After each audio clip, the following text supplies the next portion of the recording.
अल्हम्दुलिल्लाह अल्हम्दुलिल्लाहिल हन्नानिल मन्नान अल्लज़ी खलक़ल इंसान वअल्लमहुल बयान वस्सलातु वस्सलामु अला रसूलिही सय्यिदिल इंसी वल जान व अला आलिही व अस्हाबिही ज़विल खैरि वल इहसान अम्मा बअद फ़अऊज़ु बिल्लाहि मिनश शैतानिर रजीम बिस्मिल्लाहिर रहमानिर रहीम लक़द जाअकुम रसूलुम मिन अनफुसिकुम अज़ीज़ुन अलैहि मा अनित्तुम हरीसुन अलैकुम बिल मुमिनीना रऊफ़ुर रहीम सदक़ल्लाहु मौलाना अज़ीम। बारगाह रिसालत मुआब सल्लल्लाहु तआला अलैहि वसल्लम में एक बार दुरूद पाक का हदिया पेश करें। अल्लाहुम्मा सल्लि अला सय्यिदिना व मौलाना मुहम्मदिन मअदनिल जूदि वल करम व आलिही व अस्हाबिहिल किराम व इब्निहिल करीम व बारिक व सल्लिम सलातन दाइमतन सरमदन अबदा। आई नई हुकूमत सिक्का नया चलेगा, आई नई हुकूमत सिक्का नया चलेगा, आलम में रंग बदला सुबह शबे विलादत, हश्र तक डालेंगे हम पैदाइशे मौला की धूम, मिस्ले फारस नजद के किले गिराते जाएंगे, खाक हो जाएं अदू जलकर मगर हम तो रजा, दम में जब तक दम है जिक्र उनका सुनाते जाएंगे। अजीज़ान गिरामी वक़ार, आप तमामी अहबाब को सबसे पहले मैं इस अजीम साअत की मुबारकबादी पेश करता हूँ जो अल्लाह तबारक व तआला ने हमारी जिंदगियों में अता फरमाया है। ये कितना अजीम इत्तेफाक है, बल्कि कितनी अजीम सआदत है कि हम अपनी जिंदगियों में 1500 साला जश्न ईद मिलादुन नबी मनाने जा रहे हैं। अल्हम्दुलिल्लाह, ये रसूल करीम सल्लल्लाहु तआला अलैहि वसल्लम की विलादत बासआदत का 1500 सालाना जश्न ईद मिलाद हम सुन्नियों की किस्मत में मनाने आ गया है। एक बात आपको बताता चलूं कि हुजूर पाक सल्लल्लाहु तआला अलैहि वसल्लम की विलादत की खुशी मनाना ये अल्लाह तबारक व तआला ने किस्मत वालों को अता फरमाया है। जिसकी किस्मत अच्छी है वो हुजूर पाक के जिक्र से खुश भी होता है, फलता भी है और फूलता भी है, और जिसकी किस्मत फूटी है वो जलता भी है, जलाता भी रहता है। हमें आज उससे गरज नहीं। आप शरीयत के हुदूद में रह करके हुजूर पाक सल्लल्लाहु अलैहि वसल्लम की आमद की जितनी खुशियां मनाएं वो कम है। जितना हुक्म हमें दिया गया है उन सारी खुशियों के साथ आप लोग मियां साल भर में एक बार थोड़ी ना मीलाद मनाने की खुशी है, और एक साल ही नहीं। हमारा मसलक तो ये है कि इस साल ही ईद मिलाद नहीं मनाएंगे, बल्कि हश्र तक डालेंगे हम पैदाइशे मौला की धूम, और बल्कि ये अपना अकीदा बना करके चलो, दम में जब तक दम है जिक्र उनका सुनाते जाएंगे। और हो सकता है प्रोग्राम के लिए, स्टेज के लिए और फिर माहौल बनाने के लिए परमिशन लेना पड़ता हो, लेकिन हुजूर पाक का जिक्र करने के लिए किसी सुन्नी को किसी के परमिशन की जरूरत नहीं। आशिक रसूल, उसका अकीदा तो ये है, मैं वो सुन्नी हूं जमीले कादरी, मरने के बाद मेरा लाशा भी कहेगा अस्सलातु वस्सलाम। हमारा तो ये तौर तरीका है। आज सुन्नियों की किस्मत में ये मीलाद की जो घड़ी आई है, सबसे पहले तो मैं गुजारिश करूंगा कि अल्लाह के नबी सल्लल्लाहु तआला अलैहि वसल्लम की बारगाह में वो खिराज अकीदत पेश करो कि ये तारीख बन जाए। बल्कि इस्लाम की तारीख का एक अजीम हिस्सा अभी इस साल आपको मिलने वाला है। पूरी इस्लामी तारीख में ये तारीख बनने जा रही है कि 1500 सालाना जश्न ईद मिलादुन नबी अल्लाह ने हम गुनहगारों को अता फरमाया है, और ये किस्मत नहीं है तो और क्या है मेरे अज़ीज़ों। लेकिन साथ में ये भी मैं आपको बता दूं कि हुजूर पाक सल्लल्लाहु तआला अलैहि वसल्लम की मिलाद की खुशी क्या ये कुरान और हदीस से साबित है भी कि नहीं है, क्योंकि अभी ये 10 दिन बचे हैं। 12वीं शरीफ को एक बात कान खोल करके सुन ले। मैं कुरान और हदीस की दलाइल की तरफ आता हूं बाद में, लेकिन एक बात वजाहत के साथ कहता हूं। हुजूर पाक सल्लल्लाहु ताला अलैहि वसल्लम की विलादत बासआदत 12 रबीउल अव्वल शरीफ को हुई। असह रिवायात और अरजह रिवायात के मुताबिक हर साल हुजूर की विलादत की खुशी हम 12 रबीउल अव्वल को ही मनाएंगे, अगरचे किसी और की तरफ से, डिपार्टमेंट की तरफ से या पुलिस वालों की तरफ से जुलूस किसी और भी दिन निकलता हो, 12 रबीउल अव्वल को 12वीं ही होगी। हुजूर पाक सल्लल्लाहु ताला अलैहि वसल्लम की विलादत 12 रबीउल अव्वल शरीफ को हुई और ये कयामत तक डेट बदली नहीं जाएगी इंशाअल्लाह।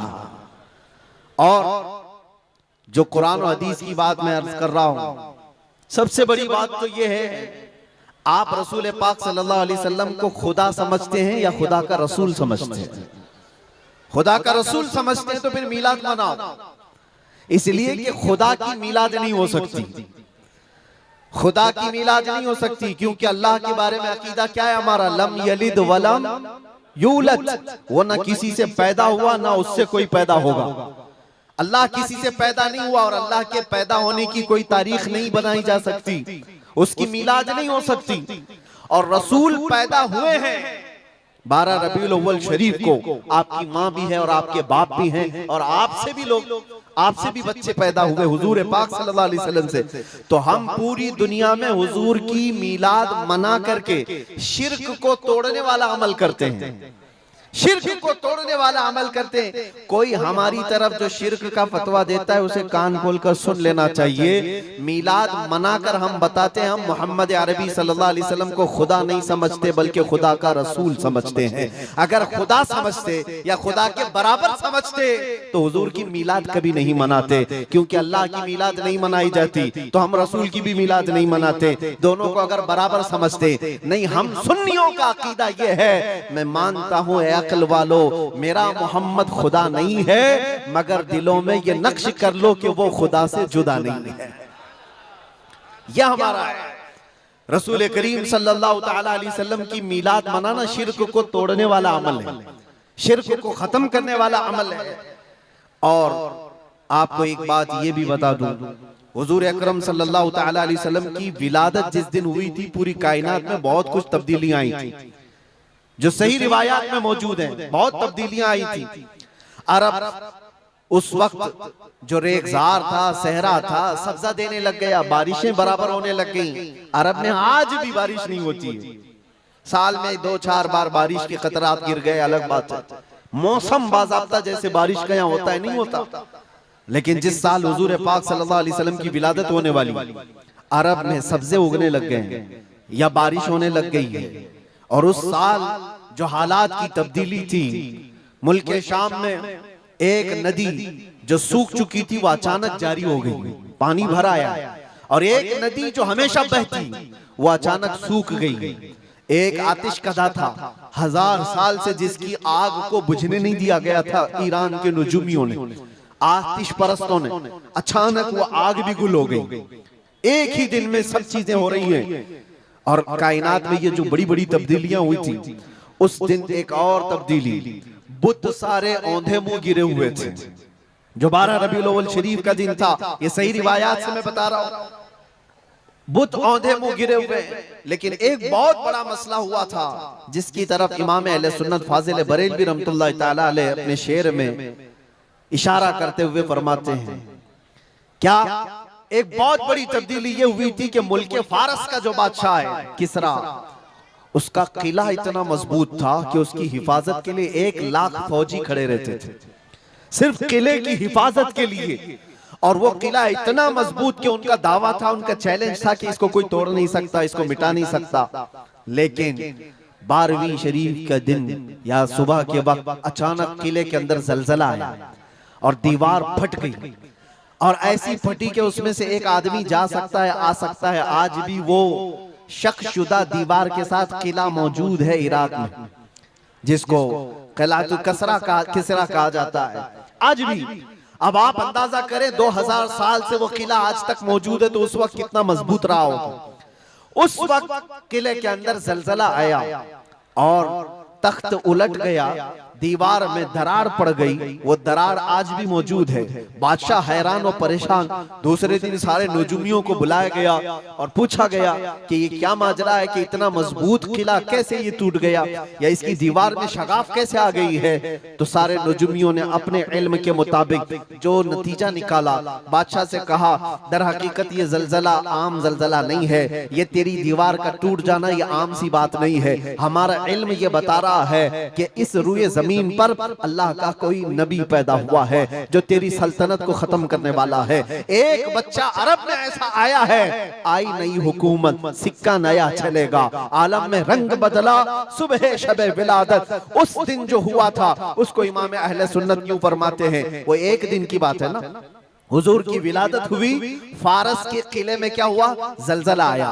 हुजूर की विलादत इधर मक्का में हुई और मुल्क फारस में जलजला आया और किले के अंदर दरार आई। अब सुनो, आला हजरत कहते हैं हश्र तक डालेंगे हम पैदाइश मौला की धूम, यानी कयामत तक हम रसूलुल्लाह की मिलाद का जिक्र धूमधाम से मनाएंगे। इसका असर क्या होगा, फारस में तो देखा था किले में जलजला आ गया था, हुजूर के पैदाइश के जिक्र से ही किला हिल गया था। अब हम जब जब जिक्र करेंगे मिसले फारस नजद के किले गिराते जाएंगे, मिसले फारस नजद के किले गिराते जाएंगे।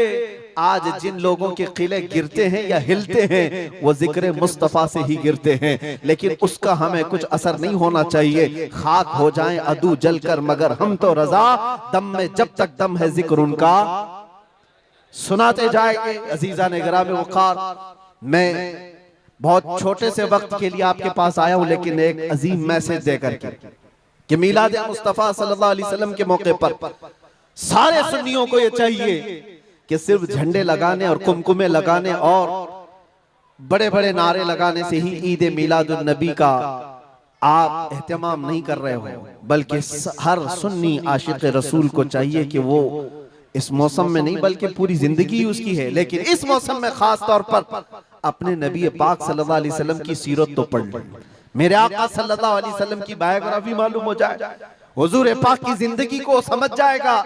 तो मेरे अजीजों, ये हवाओं के झोंकों से उसका कभी कुछ बाल बेका नहीं हो सकता। जो नबी पाक सल्लल्लाहु अलैहि वसल्लम को पढ़ा हुआ है वो तूफानों और आंधियों में अपना मजहब नहीं बदल सकता, वो लोगों की लालच पर अपना दीन का सौदा नहीं कर सकता। ये वही लोग हैं जो दीन के सौदा करते हैं जिन्होंने अपने नबी को नहीं पढ़ा। हुजूर पाक सल्लल्लाहु अलैहि वसल्लम को जिन आंखों ने एक बार देखा है वो सहाबा की जिंदगी तो देख लें, उनको खोलते हुए तेल में भी डाल दिया गया, मगर दामन मुस्तफा से हाथ हटाना तो दूर की बात है, जुबान पर लफ्ज लाना भी उन्होंने कभी गवारा नहीं किया।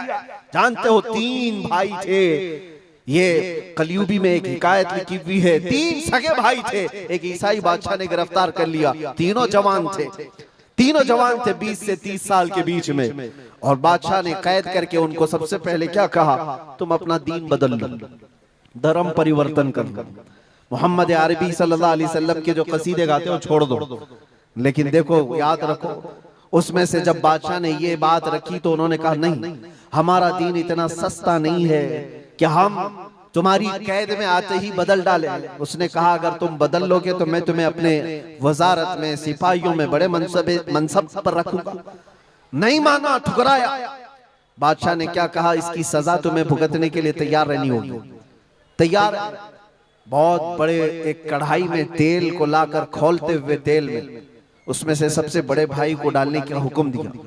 बादशाह ने जैसे हुक्म दिया, जल्लाद आया और उन 3 भाइयों में से एक को उठाया और खोलते हुए तेल में डाल दिया।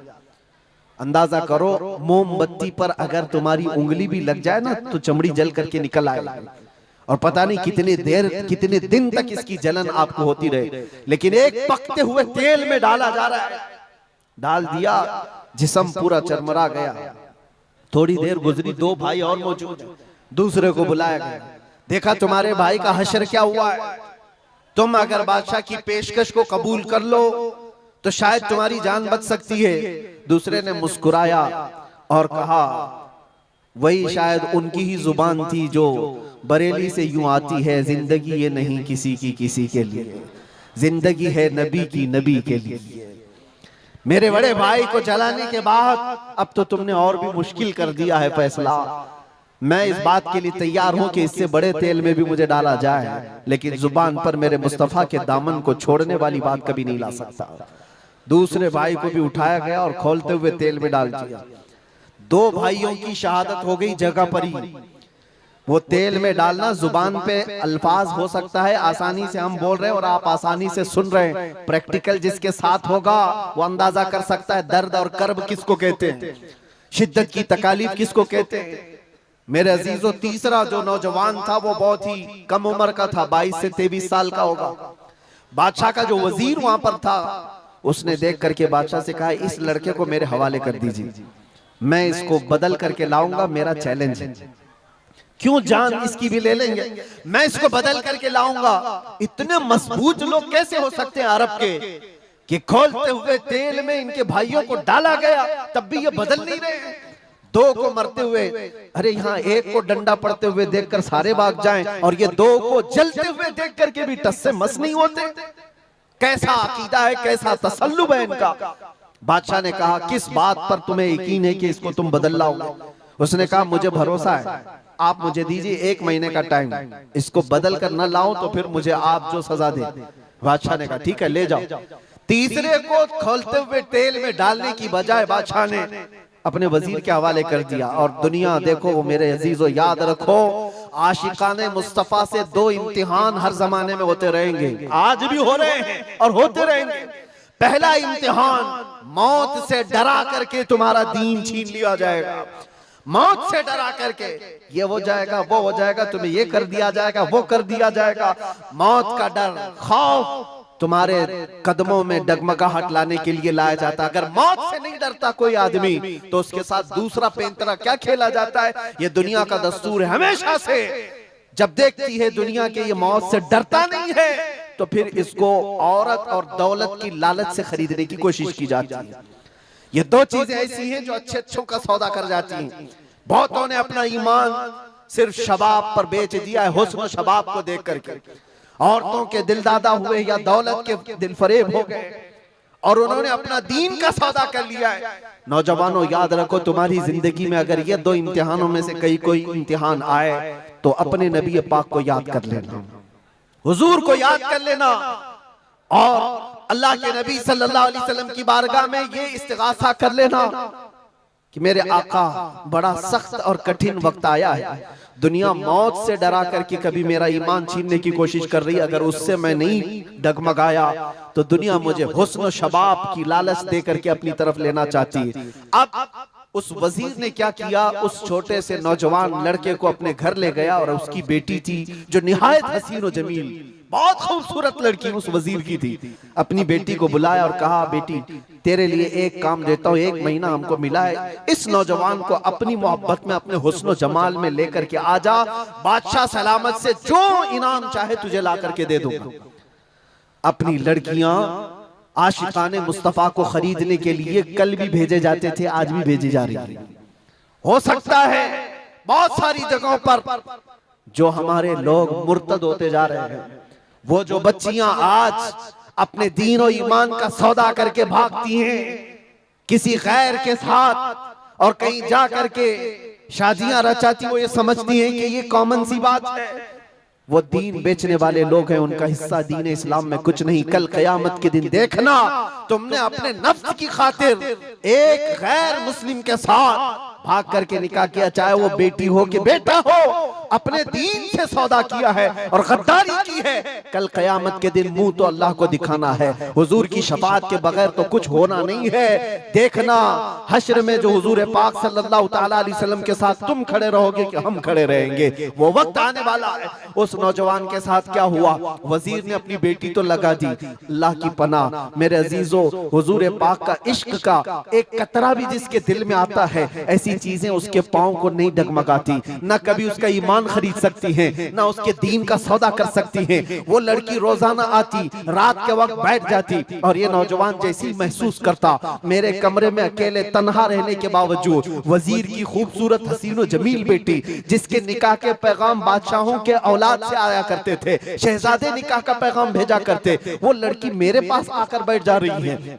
नौजवान क्या करता था, मुसल्ला बिछाया और सजदे में गिर गया।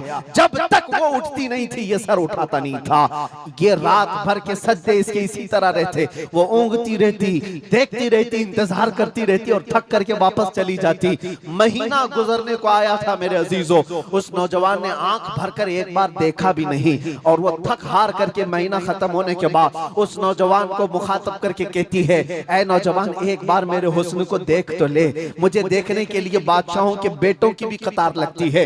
कई बड़े बड़े लोग पैसों के अंबार लगा सकते हैं मेरे हुस्न को देखने के लिए। एक तू है कि मैं आता हूं तो मुसल्ले पे गिर जाता है। उठ एक बार देख तो ले, मुझे अल्लाह ने कैसा हुस्न दिया है, कैसा जमाल दिया है, एक बार देख तो ले। उस नौजवान ने आंखें झपकाए बगैर, पलटे बगैर जवाब दिया कि ऐ खातून तू अपना ये हरबा इस्तेमाल करना बंद कर दे, ये तेरा काम मुझ पर चल नहीं सकेगा। वजह यह है जिन आंखों में एक बार जमाले मुस्तफा बस चुका हो उसको दुनिया का हुस्न कभी धोखा नहीं दे सकता, दुनिया का जमाल उसे खरीद नहीं सकता। वो खातून उठ गई और जवान की इन बातों से उसके दिल पर ऐसा वलवला तारी हुआ।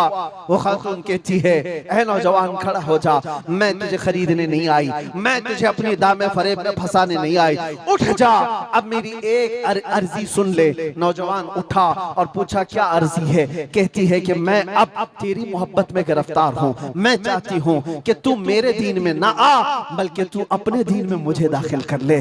जिसके हुस्न ने तेरी आंखों को ऐसा बाकमाल बनाया है कि तन्हा होते हुए भी कभी तूने मेरे हुस्न को नहीं देखा। मैं चाहती हूँ कि उस हुस्न के पैकर जमाले मुस्तफा की मैं भी दिलदादा हो जाऊं। उस नौजवान को उठाया और कहा, मुझे पढ़ा दे ला इलाहा इल्लल्लाह मुहम्मदुर रसूलुल्लाह। हर जमाने में आशिकाने मुस्तफा जो होते हैं, हर जमाने में जो आशिकाने मुस्तफा होते हैं वो दूसरों की छाप अपने ऊपर लेते नहीं हैं बल्कि जहां जाते हैं अपनी छाप दूसरों पर छोड़ करके आते हैं। यही होती है जिंदगी आशिकाने मुस्तफा की। उस नौजवान ने उसे कलमे तैयबा पढ़ाया और उस खातून ने कहा चलो यहाँ से निकलो, कुफरिस्तान से निकल करके हम निकाह करते हैं और साथ जिंदगी गुजारेंगे। तवज्जो चाहता हूँ, तवज्जो चाहता हूँ, ये मेरी बात को खत्म होने दो। ऐ नौजवानों, आज तुम्हें कोई बहकाने वाला, खोलते हुए तेल में डालने वाला नहीं है, उसके बावजूद तुमने पता नहीं अपने कितने घंटे ये सारे सोशल मीडिया पर आई हुई ऐसी हसीना और जमीलाओं के पीछे अपनी रातें बर्बाद कर डाली। तुम्हें पता नहीं ये आंखें अल्लाह ताला ने तुम्हें किस लिए दिए हैं। दुआ ये करो कुछ ऐसा कर दे मेरे किरदिगार आंखों में, हमेशा नक्श रहे रूए यार आंखों में। उन्हें न देखा तो किस काम की है ये आंखें कि देखने की है सारी बहार आंखों में। अजीजा ने गिरामी, उस नौजवान ने उस खातून की बात सुन ली और कहा चलो मुझे इस जगह से, इस कैद से निकालो, हम ये शहर छोड़ देते हैं, ये मुल्क छोड़ देते हैं। उस खातून ने उस नौजवान को आजाद किया और साथ लेकर चल पड़ी। शहर भी छोड़ दिया, बाहर निकल पड़े। रात का वक्त है, अचानक वो आधा रास्ता तय किए कि पीछे से घोड़ों के दौड़ने की आवाज आई। तवज्जो चाहता हूँ, एक फौज आ रही है और हिनहिनाने वाले घोड़ों की आवाजें आने लगी। दोनों डर गए। नए लोग हैं, नौजवान लड़का है, नौजवान लड़की है और शहर से भागे हुए हैं, दीन इस्लाम कबूल करके निकले हुए हैं। बादशाह को हो सकता है खबर हो गई होगी, वजीर को पता चल गया होगा कि कैद से निकला हुआ ये फरार मुजरिम हमारा शहर छोड़कर जा रहा है। पूरी फौज आती हुई नजर आ रही थी। ये दोनों एक दरख्त के पीछे ओट पर छुप कर खड़े हो गए। पता नहीं अब इसके आगे क्या होने वाला है, हमें गिरफ्तार कर लिया जाएगा, हो सकता है हमारा भी अंजाम वही होगा जो हमारे दो भाइयों के साथ हुआ। लेकिन इत्तेफाक की बात है वो घोड़े करीब से करीब आते गए, वो फौज करीब आ गई और जब आ गई तो करीब आकर वो फौज रुक गई। इन्होंने देखा नहीं ये फौज कौन थी, ये लोग कौन थे। दरख्त के पीछे छुपे हुए हैं नौजवान और वो दुशीजा। अचानक आने वाली फौज में से एक गरजती हुई आवाज आती है, नाम लेकर के नौजवान का पुकारा जाता है, ऐ फलां बिन फलां बाहर आ जा, बाहर आ जा। बाहर ये नौजवान आता है तो देखता है बादशाह की फौज नहीं है, वजीर की फौज नहीं है, बल्कि वो दोनों शहीद भाई घोड़े पर सवार है और सारी फौज में रसूलुल्लाह के वो शहीद सहाबा तशरीफ लाए हुए हैं। नारे तकबीर, नारे रिसालत, नारे रिसालत।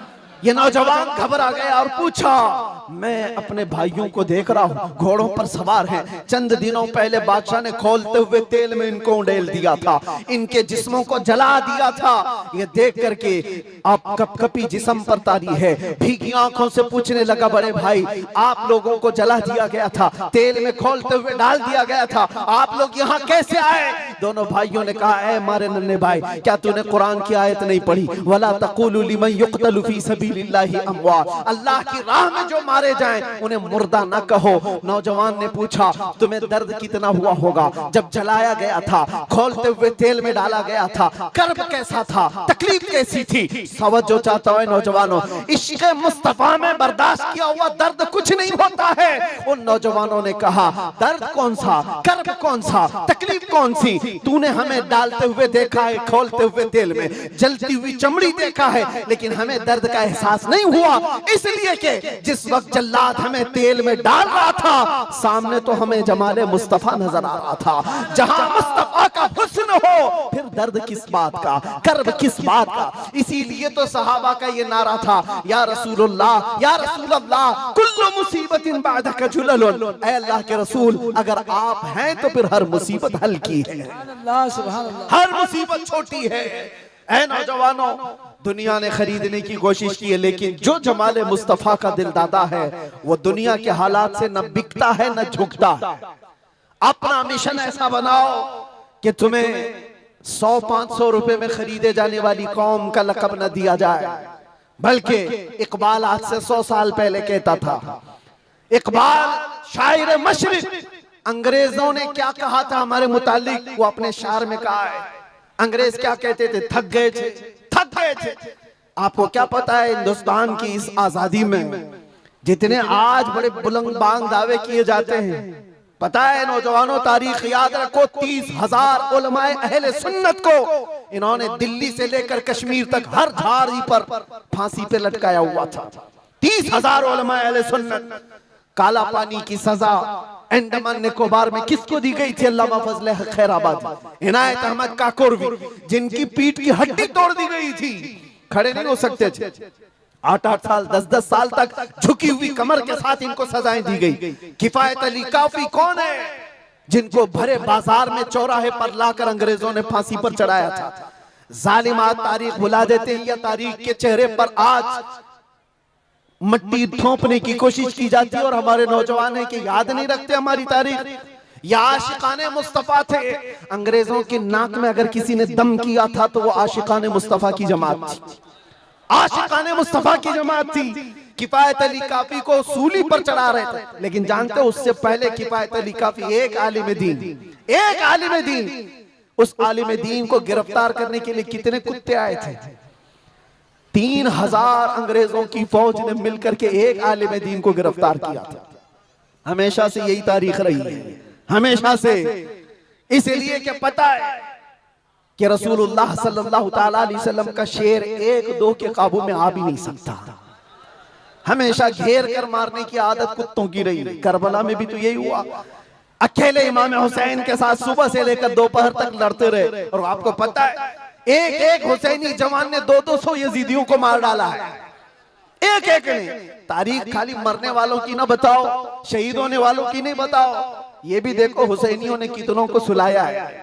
एक हुर बिन यजीद जो एक रात पहले इमाम हुसैन के पास आकर बैत किए थे, एक रात पहले, और उन्होंने दूसरे दिन जंग शुरू की थी तो 120 लोगों को मारा था। आप अंदाजा करो, एक रात का हुसैनी 120 को सुला सकता है, तो अंग्रेज अच्छी तरह जानते हैं जो पैदाइशी हुसैनी हो कितनों को सुला सकता है। सब पता है। किफायत अली काफी को 7 दिन तक गिरफ्तार करके उनके जिस्म पर इस्त्री चलाते थे, गरम इस्त्री चलाते थे, और जब चमड़ी जलती थी तो उस पर नमक छिड़कते थे। और किफायत अली काफी को बार बार कहते, फतवा बदल डालो, आ जाओ हमारे वजारत में, हमारा मनसब ले लो, हर महीने पाउंड दिए जाएंगे, बरतानिया के पाउंड। लेकिन आशिक मुस्तफा डॉलर और बरतानिया के पाउंड पर नहीं बिकता, वो हुस्ने मुस्तफा का दिलदादा होता। 8वें दिन जब उनको फांसी पर चढ़ाया गया था, फांसी कोई आम चीज नहीं है मेरे अजीजों, जिसको सामने देख करके चच्चों की हालत खराब हो जाए, लेकिन किफायत अली काफी फांसी को देखकर कहने लगे थे, कोई गुल बाकी रहेगा न चमन रह जाएगा, पर रसूलुल्लाह का दीन हसन रह जाएगा। सब फना हो जाएंगे काफी वो, लेकिन हश्र तक नाम हजरत का जुबानों पर सुखन रह जाएगा, नाम हजरत का जुबानों पर चलन रह जाएगा। फांसी भी दे दी। ये सारे जो मामलात हुए आशिकाने मुस्तफा सल्लल्लाहु अलैहि वसल्लम हर जमाने में आजमाए गए। और मैं कह रहा था क्या बात, इधर उधर न जाए बात, अंग्रेज मजबूर होकर ये कहने पर आ गए थे, ये फाकाकश मौत से डरता नहीं जरा, ये फाकाकश मौत से डरता नहीं जरा। आशिकाने मुस्तफा ने हर जमाने में लोगों की नाक में दम कर रखा है, तादाद में थोड़ी ही क्यों ना हो, तादाद में थोड़ी क्यों ना हो, लेकिन डर इनको सबसे लगता है। क्या आपने तारीख नहीं देखी? एक बात मैं बताऊं, बॉडी बनाने वाले, मुक्के आजमाई करने वाले, चाहे तुम्हारे पास जितनी भी ताकत हो, ये जिस्मानी ताकत अपनी जगह पर, हमने देखा है व्हील चेयर पर बैठ करके एक खादिम हुसैन लब्बैक या रसूल अल्लाह कहता था, यूरोप की धरती भी हिलने लगती थी। पता ही चलता है जिस्मानी ताकत का कोई असर नहीं होता, इश्क़ मुस्तफा जहां होता है वो असली ताकत कहलाई जाती है। नारे तकबीर, नारे रिसालत, आशिकाने मुस्तफा, सुभान अल्लाह, सुभान अल्लाह।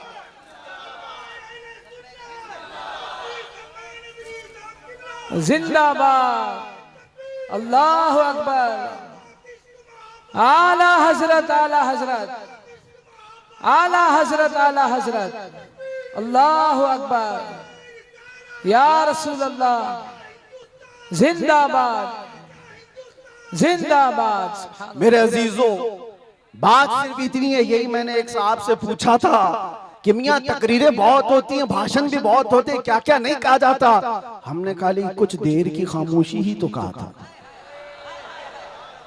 खामोशी कहना क्या इतना बड़ा जुर्म बन गया? वो तो आप सबको भी पता है कहां कहां से हमारे जुलूस निकाले गए, कहां कहां का क्या क्या देखा। बहरहाल मैं वो दास्तानें बताने नहीं आया हूं, लेकिन इतनी बात मुझे आज भी एहसास दिलाती है, ये अल्लाह का करोड़ एहसान है। तुमने मुझे हथकड़ियां पहनाई है, घुमाया, जहां भी रखा, जिस तरह भी रखा। 8 महीने क्या 8 साल रखते या 80 साल अगर उम्र होती तो रखते, इससे फर्क नहीं पड़ता। डर तो ये था कि चोरी में नहीं ले गया, डकैती में नहीं ले गया, रेप में नहीं ले गया, मर्डर में नहीं ले गया। दुनिया को तुम्हें बताना पड़ेगा इस आलिम को क्यों ले गया, तो तुम पुकार करके यही कहोगे इश्क़ मुस्तफा की बात करता था इसलिए ले गया। सुभान अल्लाह। लब्बैक लब्बैक लब्बैक या रसूल अल्लाह, लब्बैक लब्बैक लब्बैक या रसूल अल्लाह, लब्बैक लब्बैक लब्बैक। हमारा जुर्म यही तो है, दुनिया को तुम्हें बताना होगा क्या जुर्म किया था। अपनों को भी बताओ और दूसरों को भी बताओ। इसलिए मेरे अजीजों, कई मर्तबा ऐसा हुआ कि हमने अपने साहबों से पूछा भी था कि बात क्या है, छोटी सी बात को इतना ज्यादा क्यों बनाया गया। उन्होंने कहा बात छोटी है, लेकिन हमको ऐसा लग रहा है कि कई सालों से जो मरे हुए वो भी खड़े होने लग रहे हैं, कई सालों से जो सोए हुए हैं वो भी उठने लग रहे हैं। हम नहीं चाहते कि इस तरह का माहौल बन जाए, लेकिन याद रखना मेरे अजीजों, इश्क़ मुस्तफा पर बात करना, इज्जत मुस्तफा का चर्चा करना, अगर ये जुर्म है तो ये जुर्म मौत तक 1000 बार हम करते रहेंगे, 1000 बार करते रहेंगे। इसलिए कि इससे कोई समझौता नहीं। हाँ, हम कानून के खिलाफ कोई बात नहीं करते। अगर अपने नबी पाक की इज्जत की बात करना जुर्म है तो ये जुर्म तो हम करते ही रहेंगे, ये करता रहे, हर नौजवान भी करेगा। नामे मुस्तफा लेना कोई जुर्म नहीं है, हुजूर की इज्जत की बात करना कोई जुर्म नहीं है। लेकिन एक साहब ने कहा, मुझसे कहा कि मुफ्ती साहब आप बयान करो, जितना करना है अपने नबी की तारीफ करो, जो करना है करो, लेकिन आप ये दूसरों को कुत्ता क्यों बोलते हो, ये सारी चीजें क्यों कहते हो। मैंने कहा अगर आपकी माँ को कोई बदकार कह दे, आपकी माँ को कहे कि बदकार है, तो आपको कैसा लगे। तो खड़े हो गए, कहा मेरी माँ को क्यों मिसाल में ला रहे हो, आप मेरी माँ के बारे में मिसाल क्यों दे रहे हो। मैंने कहा अभी तो मिसाल ही दिया, गाली नहीं दिया, खाली मिसाल, सपोज, एग्जाम्पल, इस पर आप इतना भड़क गए। याद रखो मेरे अजीजों, आप अपनी माँ से जितना मोहब्बत करते हैं, करोड़ों माँ से ज्यादा एक सुन्नी आशिक रसूल अपने नबी से मोहब्बत करता। हमारी जाने कुर्बान उस नबी पाक की जात पर। आप रुए माजना में मुस्तफास, आप क्या समझते हो दुनिया में जो इज्जत है वो हमारी टोपी दाढ़ी से है, हमारे जुब्बे कुब्बे और हमारे रंगो नस्ल से है। हमें इज्जत हमारे रंगो नस्ल और हमारे नाम और नमूद, हमारे इल्म और हमारे मनसब, हमारी पगड़ी और हमारे जुब्बे नहीं दिलाते। हमें जो इज्जत मिलती है वो किस बात पर? जब तक बिके न थे तो कोई पूछता न था, या रसूल अल्लाह तुमने खरीद कर हमें अनमोल कर दिया। ये नाज ये अंदाज हमारे नहीं होते, झोली में अगर टुकड़े तुम्हारे नहीं होते, जब तक के मदीने से इशारे नहीं होते, रोशन मेरी किस्मत के सितारे नहीं होते। बेदाम ही बिक जाए ये बाजार नबी में, इस शान के सौदे में खसारे नहीं होते।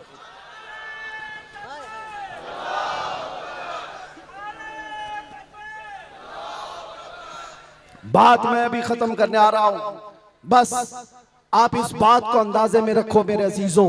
दुनिया में बहुत आंधियां हैं, बहुत तूफान, और लोग कहते हैं हालात सही नहीं है, हालात सही नहीं है, इसलिए ऐसे चलना चाहिए। हालात तो हुजूर जब ऐलान नबूवत किए थे उस वक्त से लेकर अब तक कभी सही हुए ही नहीं, कभी सही नहीं हुए।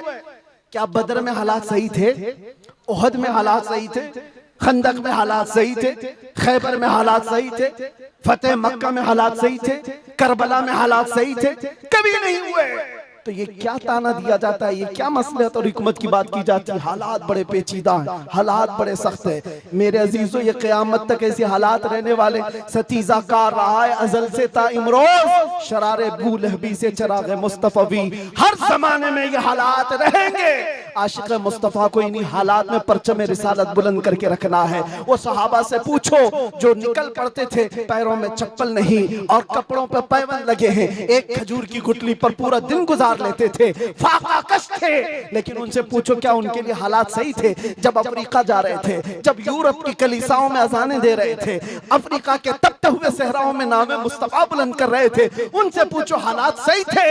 वो कहेंगे कहां के हालात सही थे, उस वक्त भी हालात सही नहीं थे, लेकिन उसके बावजूद उन सहाबा का हाल ये था, दस्त तो दस्त है, दरिया भी न छोड़े हमने, बहरे जुल्मात में दौड़ा दिए घोड़े हमने। आ गया ऐन लड़ाई में गर वक्त नमाज, किबला रूहों के ज़मीन बोस हुई कौम हिजाज। एक ही सफ में खड़े हो गए महमूद और अयार, न कोई बंदा रहा न कोई बंदा नवाज। ये सहाबा का मसलक था, उनका मामूल था। टल न सकते थे, जंग में अड़ जाते थे, पांव शेरों के मैदान से उखड़ जाते थे, हक से सरकश हुआ कोई तो बिगड़ जाते थे। अरे तेग क्या चीज है, हम तोप से भी लड़ जाते थे। अजीजा ने गिरामी, आप मजबूती पैदा करो नामे मुस्तफा के साथ। आला हजरत की एक बात बड़ी प्यारी लगी, आप बड़े परेशान थे और ये बात मैं आपको बताकर चलूं, जो इस हक रास्ते पर आएगा उसे समझ करके चलना पड़ेगा। कांटों के रास्ते हैं, ऐसा नहीं कि हर जगह फूल सजाए जाएंगे। लोग ये समझते हैं नामों से रिसालत की बात करें और फिर हलवे पराठे खाते रहे और हम नजराने लेते रहे लोगों के यहाँ जाकर के।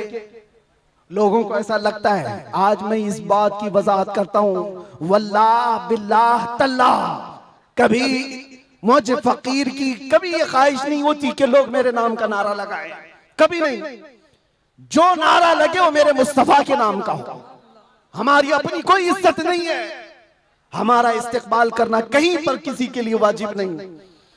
आपकी मोहब्बत सर आंखों पर, लेकिन मैं इसका आशिक नहीं और ना ही इसका ख्वाहिशमंद, ना ही बुलंदो बाला इस्तेकबाल के साथ बड़ी गाड़ियों में आना, ये ताम झाम कभी मुझे इस चीज की ख्वाहिश नहीं रही।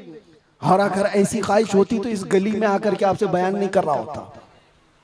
हमने लाखों का मजमा भी देखा है, लेकिन एक बात है, इस रास्ते पर चलने वाले को ये सोच करके चलना होगा कि आजमाइश होगी और इम्तिहान होगा। कई मर्तबा दौलत से खरीदे जाने की कोशिश की जाएगी, माल और मनसब दे करके, या कभी हुस्न शबाब दे करके, या कभी मौत की धमकी दे करके। ये सारी चीजें हमने देखी हैं अपनी जिंदगी में, बहुत छोटी जिंदगी में मौत की धमकी भी दी गई है। और मुझसे एक आ गया था कि अगर छूट गए तो ये समझ लेना कि दूसरा अवतार मिला है आपको। हम तो खैर अवतार देने वाले तुम नहीं हो, रज़्ज़ाक़ हकीकी अल्लाह रब्बुल इज्जत। जब तक वो न चाहे तुम्हारी सारी कायनात मिलकर के मेरा बाल बेका नहीं कर सकेगी। और अगर अल्लाह तबारक व तआला चाहे तो मच्छर और चूंटी से भी मौत हो सकती है। अल्लाह ना चाहे तो मोदी योगी से भी कुछ नहीं होता। अल्लाह अगर ना चाहे, अल्लाह अगर ना चाहे फिरौन और नमरूद से भी कुछ नहीं होता। और अगर अल्लाह चाह ले तो मच्छर से नमरूद भी मर सकता है और पानी से फिरौन भी हिलाक हो सकता है। हमारा अकीदा ये है, हमें उस बात का डर नहीं है। हमारी जिंदगी जब तक लिखी हुई है वो रहेगी और मौत आनी है तो आनी है। लेकिन इतना याद रखो मेरे अजीजों, क्या ही खूब है बिस्तर पर पांव रगड़ रगड़ करके मरने से बेहतर है कि नामे मुस्तफा बुलंद करके दुनिया से जाए। बुज़दिलों के साथ जाने से बेहतर है आशिकों की जमात में जाए। और आजमाइश तो होगी, इम्तिहान तो होगा। सहाबा के साथ क्या नहीं हुआ, उनके माल, उनकी औलाद, उनके घर बार सब लूट लिए गए थे मक्का में।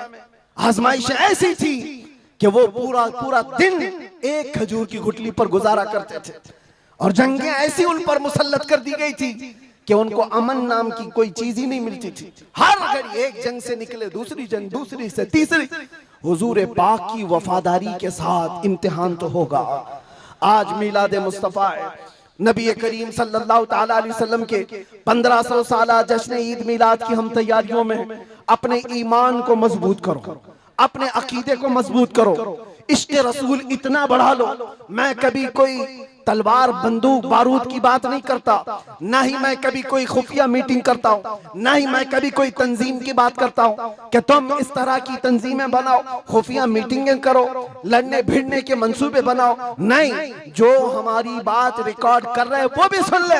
मैंने कभी नौजवानों को लड़ने भिड़ने के लिए तैयारियां करने की कभी बात नहीं की। अरे मियाँ, मैं तो ब्लेड और चाकू की भी बात नहीं करता, प्लास्टिक की भी नहीं बात करता। मैं सिर्फ ये चाहता हूँ सर से लेकर पैर तक इश्क़ मुस्तफा में ऐसे ढल जाओ जिस गली से गुजरो मदीने की खुशबू आने लगे। तुम्हारा चलना फिरना कई कीड़ों की मौत का सबब बन जाएगा। आपको किसी हमले की जरूरत नहीं, आपको किसी पर अटैक करने की जरूरत नहीं। अपने दिल के अंदर इश्क़ मुस्तफा ऐसा बिठाओ, ऐसा बिठाओ। हमने देखा है मेरे अजीजों, हमने तन्हाई में बैठ के भी दिन गुजारे हैं और कई ऐसों के बीच में भी बैठ के दिन गुजारे हैं। हमारी अपनी तारीफ के लिए नहीं कह रहा, जहां ऐसे क्रिमिनल लोगों के बीच बैठते थे जो 20-20 साल से क्राइम में मुब्तला हैं, छोटे मोटे नहीं, मर्डर भी, रेप भी, ड्रग्स भी, सब उनके बीच बैठ करके देखा है। जब हुजूर पाक की बात की जाती है तो उनकी आंखों में भी आंसू आते हुए देखा है और तौबा करते हुए भी देखा है, रमजान में तरावी पढ़ते हुए भी देखा है।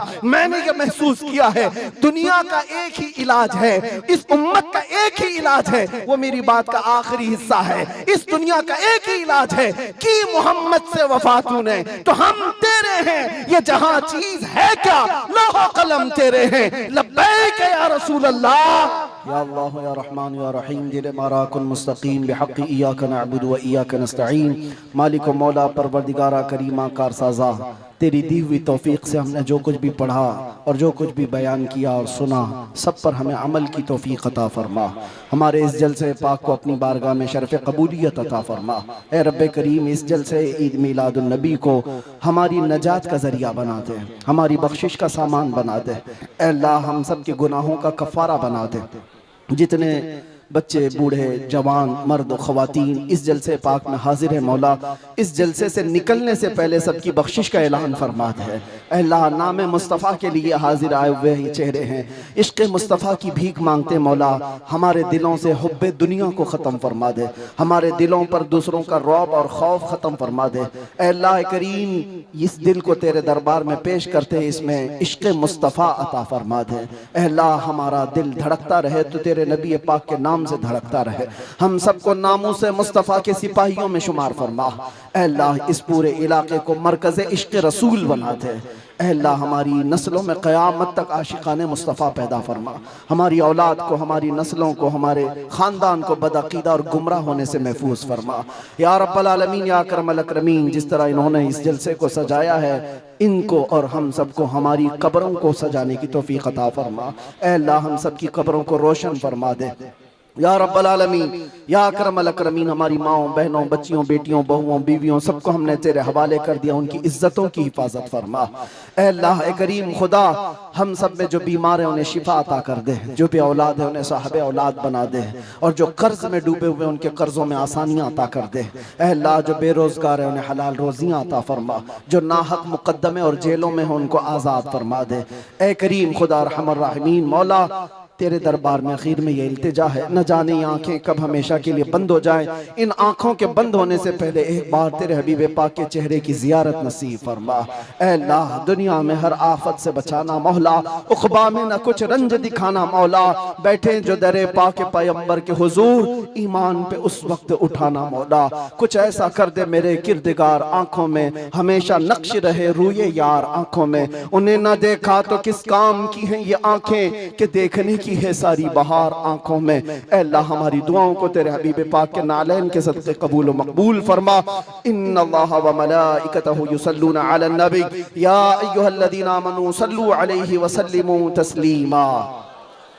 अल्लाहुम्मा सल्लि अला सय्यिदिना मुहम्मदिन मअदनिल जूदि वल करम व आलिहि व अस्हाबिहिल किराम व इब्निहिल करीम व बारिक व सल्लिम। दअवाहुम फीहा सुब्हानक अल्लाहुम्मा व तहिय्यतुहुम फीहा सलाम व आखिरु दअवाहुम अनिल हम्दुलिल्लाहि रब्बिल आलमीन। जब दमे वापसी हो या अल्लाह, जब दमे वापसी हो या अल्लाह, लब पे जारी हो बस ला इलाहा इल्लल्लाह मुहम्मदुर रसूलुल्लाह। एक ऐलान मेरी तरफ से, जुलूस ईद मिलादुन नबी सल्लल्लाहु अलैहि वसल्लम आएगा तो है नौजवानों, पूरी दुनिया आपको देख रही होगी। मेरा ये बयान हर आशिक रसूल तक पहुंचे। पूरी दुनिया उस वक्त आपके चलने फिरने के अंदाज को देख रही होगी। बड़े बड़े डीजे लाना और उस पे गानों की धुन की तरह थिरकना इस्लाम में हराम है, हराम है, हराम है। और एक हराम काम से अपने नबी पाक की मिलाद नहीं मनाई जा सकती। याद रखो, तुम अगर अपना एंटरटेनमेंट करना चाहते हो तो किसी और जगह जाकर करो, मिलाद मुस्तफ़ा को बर्बाद ना करो। मेरी ये गुजारिश है हर नौजवान को, आप सुन्नत मुस्तफ़ा सल्लल्लाहु अलैहि वसल्लम में मलबूस हो जाए और खूब खुशबू लगाए, खूब खैरात करे, और नारे भी हो, हुजूर की नातें भी हो सब जगह, लेकिन डीजे के जरिए से या उस दिन नशा करके दूसरों को तकलीफ पहुंचाना और अपने जिस्म को तकलीफ पहुंचाना अल्लाह के नबी सल्लल्लाहु अलैहि वसल्लम को ईजा देने के बराबर है। हुजूर तो ये फरमाते हैं, तुम्हारे तलवों में कांटा भी चुभे तो उसका दर्द मुझे होता है। आप अंदाजा करो, उम्मत मुस्तफ़ा हो और हुजूर पाक को ईजा देना और दर्द देना आपका मजहब नहीं हो सकता। उस दिन रोजा भी रख सकते हैं, खैरात भी कर सकते हैं, इश्क़ मुस्तफ़ा के नगमे भी सुना सकते हैं, और जो गरीब हो, कमजोर हो, उनको उठा भी सकते हैं, और बूढ़ों का बोझ भी उठा सकते हैं। मिलाद मनाने के बहुत तरीके हैं। जरूरी नहीं कि डीजे पर नाचना ही और जुलूस में निकल करके थिरकना ही और झंडे फहरा करके लोगों को तकलीफ देना, आग उछालना, ये सब गैरों की तरफ से आए हुए रस्म रिवाज है। मैं गुजारिश करता हूं कि ऐसी किसी भी रस्म रिवाज से मिलाद मुस्तफ़ा के जुलूस को नापाक न करो, और अगर कोई करता है तो उसे रोकने की कोशिश करो। तुम अपने बाप का इस तरह मना लेना या तुम्हारे बेटे का कर लेना, मगर मुस्तफ़ा करीम के मिलाद को नापाक होने नहीं देना। इंशाअल्लाह जुलूस ईद मिलाद 1500 साल जो आ रहा है उसको इस तरह से मनाएंगे कि इश्क़ मुस्तफ़ा की खुशबू हर गली कूचे में हम पहुंचाएंगे इंशाअल्लाह। लब्बैक या रसूल अल्लाह, लब्बैक या रसूल अल्लाह, लब्बैक या रसूल अल्लाह।